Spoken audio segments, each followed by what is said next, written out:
Assalamualaikum warahmatullahi wabarakatuh.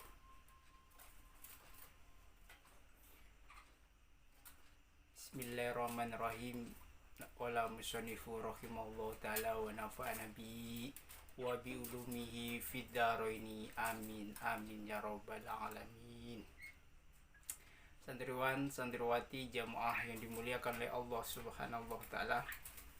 Alhamdulillah di bulan Syawal ini setiap hari Selasa ba'da maghrib kita punya program cinta hadis. Bagaimana kita bisa mencintai hadis sepenuh jiwa dan raga kita, dan insya Allah dengan mencintai hadis kita mencintai baginda Rasul Muhammad Sallallahu Alaihi Wasallam.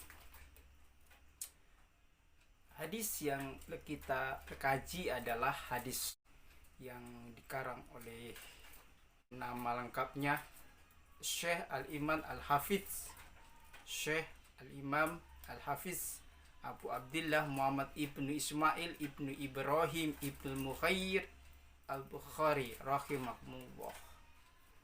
Jadi kitab hadis yang dikarang oleh seorang ahli hadis yang mempunyai urutan hadis tertinggi di antara kitab-kitab hadis, yakni terkenal dengan kitab Sahih Al-Bukhari-nya, sebagaimana yang ada di rak buku saya. Kebetulan saya mengaji di pesantren dulu. Harganya berapa ini? Masih ada di kitab hadis. Hadirin, nggak nampak di situ ya. Ini ada. Harganya 89.000, tanggal 3 bulan 6 96. Yakni pertama saya di Mahat setahun baru mengaji kitab Sahih Al-Bukhari. Hadirin wal hadirat jamaah santriwan santriwati yang dimuliakan oleh Allah Subhanahu wa taala.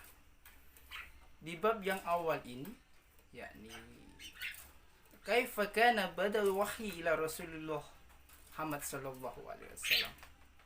Bagaimana sih awal mulanya baginda Rasul itu mendapatkan wahyu? Nah, gitu dia.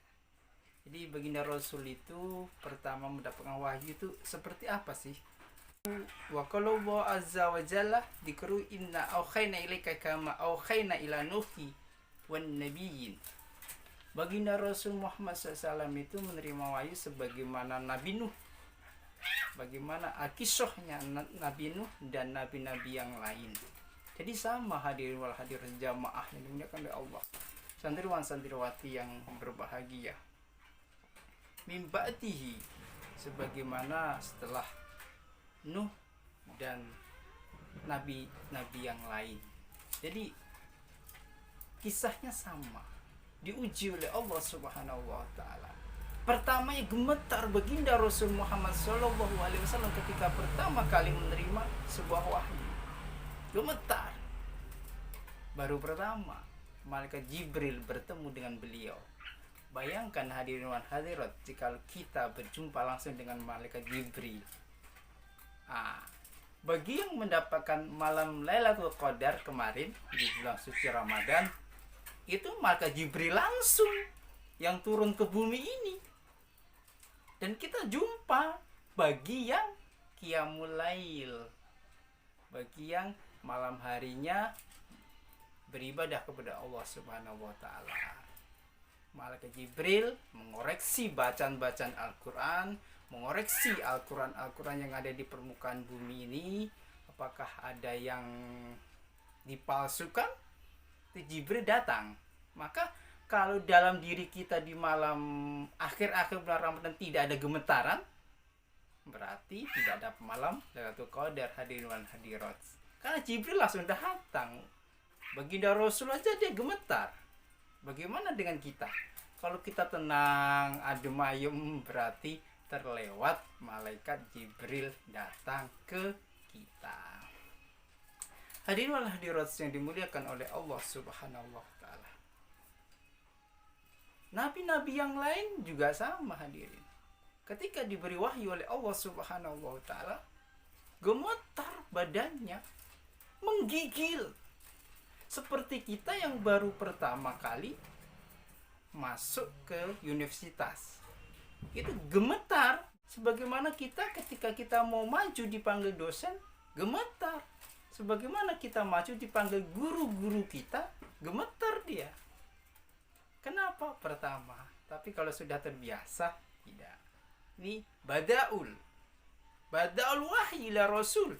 Pertama Rasul, baginda Rasul Muhammad SAW mendapatkan wahyu di Gua Hira, gemetar dia ketika pulang ke rumahnya, diselimuti oleh istrinya yakni Khadijah, menyelimuti baginda Rasul, dan akhirnya bertanya kepada ahli Yahudi, Nasrani, apa yang terjadi kepada baginda Rasul. Lalu orang Yahudi dan Nasrani itu mengatakan, ini yang disebut di dalam Alkitab, Nabi yang akan turun di akhir zaman, yakni baginda Rasul Muhammad SAW. Demikian hadirin wa hadirat, awal jumpa kita di dalam pengajian kitab Sahih Al-Bukhari yang dikarang oleh Syekh Al-Imam Al-Hafiz Abu Abdillah Muhammad ibnu Ismail ibnu Ibrahim ibnu Mukhair Al-Bukhari.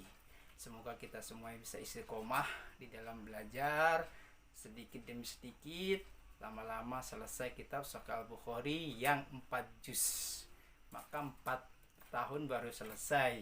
Kecuali kalau kita ngajinya setiap hari, maka bisa setahun selesai. Tapi kalau kita mengajinya seminggu sekali, maka insya Allah dalam waktu yang 4 tahun baru selesai. Tidak bisa di hadirat jamaah santriwan-santriwati kita memahami agama itu bin salabin. Lihat Google selesai. Nggak bisa, prosesnya panjang. Tapi kalau hanya sekadar memahami bisa. Tetapi kalau secara mendalami dan mengkajinya, maka kita butuh proses yang lama. Demikian yang dapat saya sampaikan, kurang lebihnya mohon maaf. Billahi taufiq wal hidayah wa ridho wal inayah. Assalamualaikum warahmatullahi wabarakatuh.